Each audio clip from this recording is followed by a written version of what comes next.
application. Read the description as well. Okay. Then like it, share it, invite your friends, invite your not so friendly friends, and tell them that Mayegun today, Mayegun is live. And as usual, I've had all the supposed topic listed out. So we're going to be taking them one after the other. I couldn't come up with something as a rider as usual, so I just conjured them together as you have them. So yeah, Rotifmi Amaechi was hosted to a space on X this morning, and he actually said a lot. Not that he said anything different, but somehow he kind of like made some allegations, some of them that have actually gotten people talking. He's also made some, declarations. For instance, he's condemned the Tifnumbu's Coastal Road project as wasteful when they have another commercially viable road, east-west road in Nigeria and all that. So I have the recorded conversation. I will share some of that with you.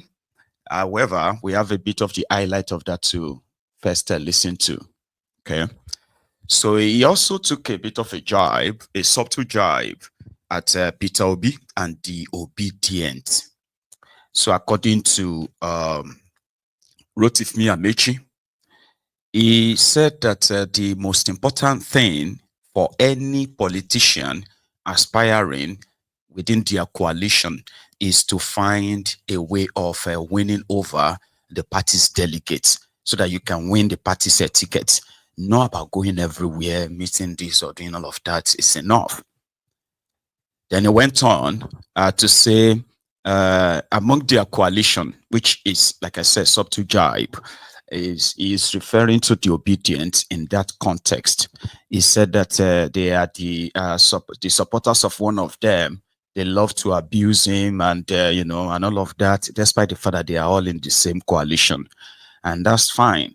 But, for somebody like him who had been in that situation before, where people were always abusing Bokuwari. So what did he do? Rotifmi Amaechi, he told the youth that hosted him that all he had to do was to purchase 150 laptops. Hired 150 youth. And their job every day was to look for anybody saying anything about Bokuwari. And somehow they delivered. So if he becomes your presidential candidate of the ADC and becomes your president in 2027, he said he won't tolerate all these abuses and all of that. All he would have to do is to hire some youth, like thousands of them, just like what Tifnumbu is doing. So like I said, he made so many other ridiculous statements that you possibly won't find, tasteful. And he also made some other, as politician, right? He made some other interesting, I wouldn't say sensible statements or comments, but interesting ones. But we're not going to listen to all of that.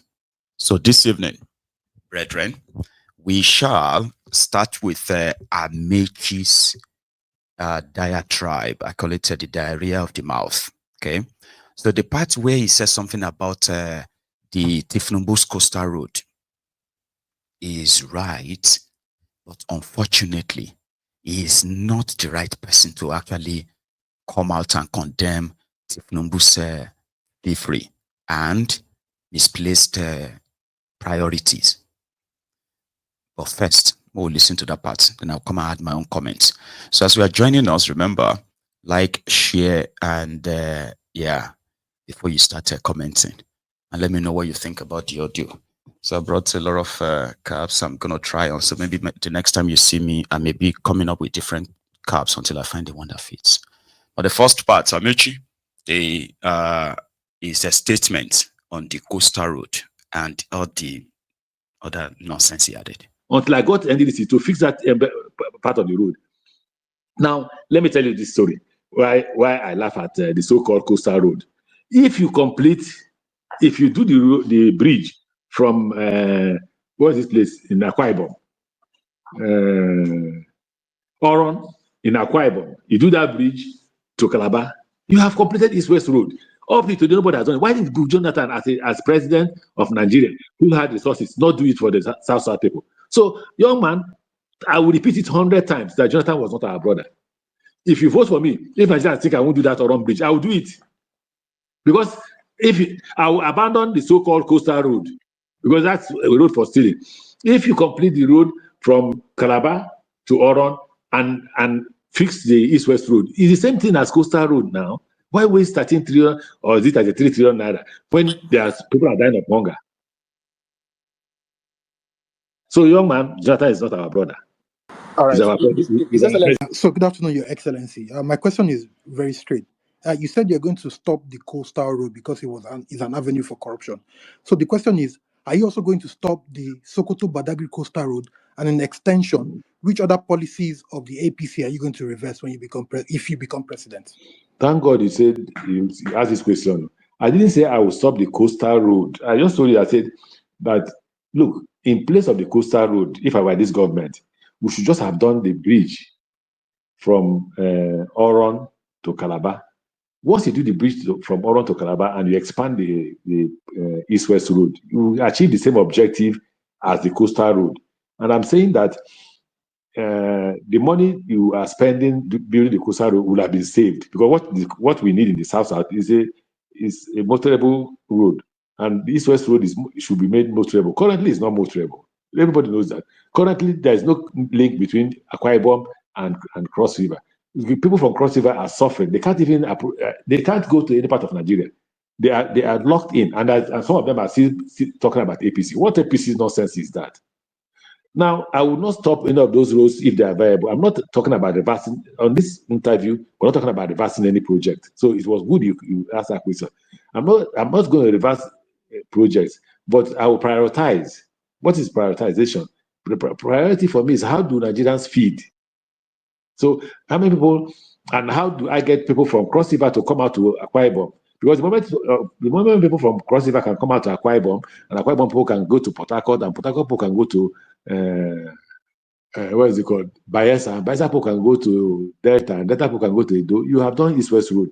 So I'm not saying we are going to stop the coastal road. I'm just saying that priority is of importance to me. So while we may, at the end of the day, fund those roads, if we have the money to fund it, we will first focus on, how do I put money in the pockets of Nigerians? How do I make Nigerians happy? That's what I said.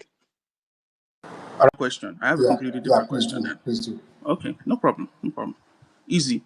Nigerian Central Bank currently uses a mix of high interest rates and currency management to control inflation, but this has also restricted credit and slowed growth.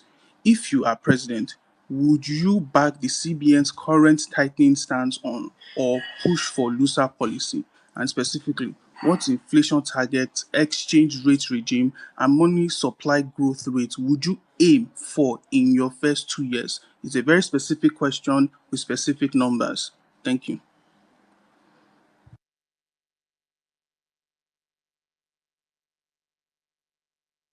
Sir, please, can you unmute? It seems like you've muted yourself.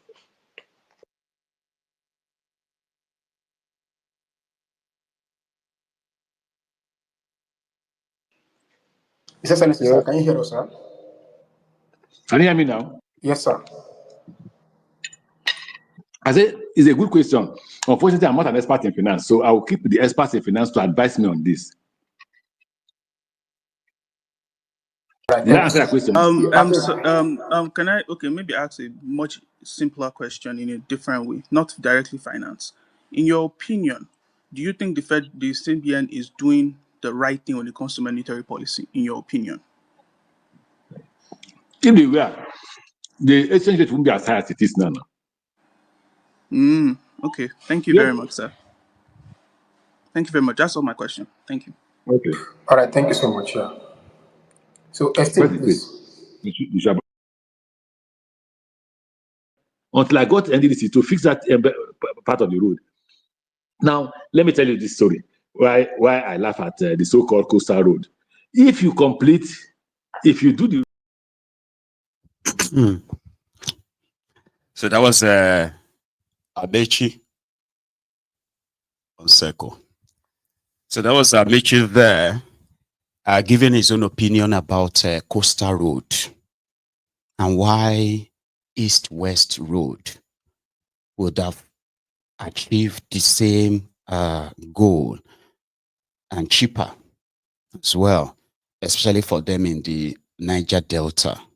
He's not wrong, oh. Do you understand? But the east-west road, as the name kind of like, connotes, right, is to say from the eastern part of Nigeria, not just the eastern alone, no, far, far deeper eastern part of Nigeria to the Niger Delta, to the creek. So there's this road that connects from Bayelsa to Akwa Ibom, Cross River, down to even rivers, and then straight to the east and down to the west, That would have been, but they've been awarding the road contract as far back as 2011 to only one man. And his name is Ike Ekweremadu. So Ike Ekweremadu, who is now in prison for what many of you know, know for another, right? But now let's bring in Bokuwari when they came in. I think it was said that Bokuwari terminated that, yeah, and rewarded it to somebody else. The same looting. You get money were being paid and short the jobs were being done and completed all those years. Rotifmi Amaechi, who became a super minister. Come on, look at this cap. It can make me look like an old man. Very old, it's too big. Rotifmi Amaechi, who has been in government since 1999, was a speaker, he was governor, and then he became a minister. Let's assume that he didn't see all of that those times. So he became a federal minister. He did well when it comes to building the train terminals that he built in Lagos, in Ogun State, and I think in Abuja. So those are his legacy projects. Rotifmi Amaechi spent 8 years as Bokuwari's minister. And for those 8 years, his most prioritized project was to take Nigeria to the European Bank for a 3.5 billion euros loan to construct about 1,000 kilometer railway from Kano to Maradi in Niger Republic. Do you know something? That project is currently ongoing. Even Bokuwari is dead. Amaechi is no longer minister. The loan they took is still part of the loan Nigeria is repaying, and the project is ongoing right now to complete. For those 8 years, I don't think anybody can help point out an exact major thing done in Niger Delta part of Nigeria. Don't get me wrong. I mean, when I say major, I'm talking about like the same road and all that, right? But they're always like that. They're always like that. So the conversation was actually like an extended one, and that's the cut out part. Now let me try and, sorry, one sec. Let me try and add a bit of the chart to that part, and then I will leave you the link to those of you who use this X. 1 second though. Let me link it up with this so that it can be on the screen on the side of the screen. So we'll just listen to a bit of those other stuff he said before we go to the next thing. One sec. So the young man that hosted him, I think, is Odunayo, right? And Rotifmi Amaechi has been in. Thank you. I am very. Please let me know if the audio is fine, because it's going to be about audio, it's not video. Okay. Now let me put it next to me. It should be tiny. All right. Please let me know if the audio is fine. Very sure that I'm also going to be skipping it a bit as well. If the audio is not fine, I'll just share the link and we'll go to the next thing. Okay. those of us that are here, we have graciously accepted your apology. 2012, when you were governor, Director General of Buhari's presidential campaign in 2015, where he led the campaign successfully to victory and showcased his strategic political influence. In 2015, he got appointed as the Federal Minister of Transportation by the late President Muhammadu Buhari, where he served 2 terms as minister for the Ministry of Transportation. He later resigned in 2022 to contest the APC presidential primaries, where he secured second place with 316 delegate votes behind aspirant Bola Tinubu as it were then. Popularly known as the Lion of Ubima, Amaechi's career reflects a blend of bold leadership, infrastructure focus, and political sagacity. His contributions to Rivers State and Nigeria's transportation sector remains very, very significant. Ladies and gentlemen, please permit me to reintroduce to you this morning His Excellency Right Honorable Rotimi Amaechi, the Lion of Ubima. Thank you so much, sir. I yield the mic.